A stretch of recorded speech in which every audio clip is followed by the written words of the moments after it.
سلام دوستان. امروز اومدیم که با هم یک 5 موجی الیوت رو تحلیل کنیم.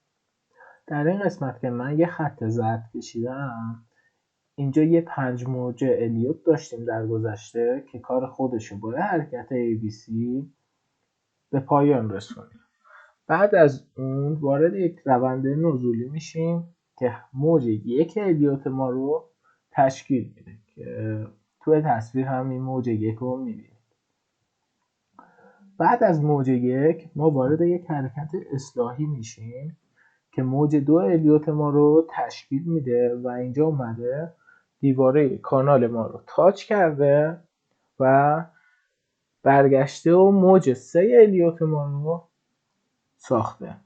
همینطور که باز توی تصویرم میبینید موج سه اومده اینجا دیواره کانال رو تاچ کرده و موج 4 اصلاحی ما رو شکل داده.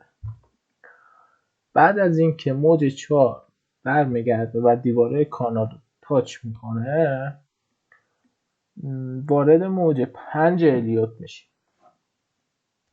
خب تا اینجای کار که مشکلی نیست و همه چی طبق قوانین الیوته و هیچ قانونی نقض نشده. حالا یه ویدیو جدا میذارم و قوانین الیوت رو واسهتون توضیح میدم. بعد الان ما تو اینجا میتونیم چیکار کنیم؟ ما اینجا میتونیم صبر کنیم وقتی که حرکت اصلاحی A ما از اینجا استارت خورد اومد دیواره کانال رو شکست،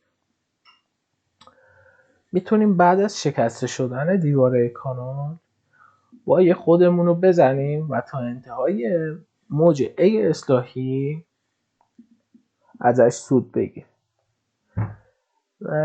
یه کار دیگه ای هم که میتونیم بکنیم، در بیشتر مواقع قیمت برمیگرده دیواره کانال رو تاچ میکنه و دوباره به حرکت خودش ادامه میده.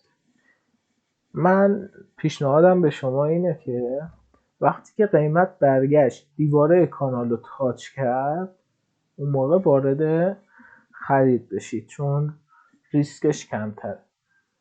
بعد میتونید تا انتهای موج A صبر کنید و ببندید. بعد از حرکت موج B میتونید وقتی که حرکت موج B رو زد، البته میگم میتونید تو موج B هم سل بزنید، ولی خب حالا چون کوتاه‌تره ریسکش هم بیشتره، من پیشنهاد نمیکنم تو موج B خرید بزنید، ولی میشه، نمیگم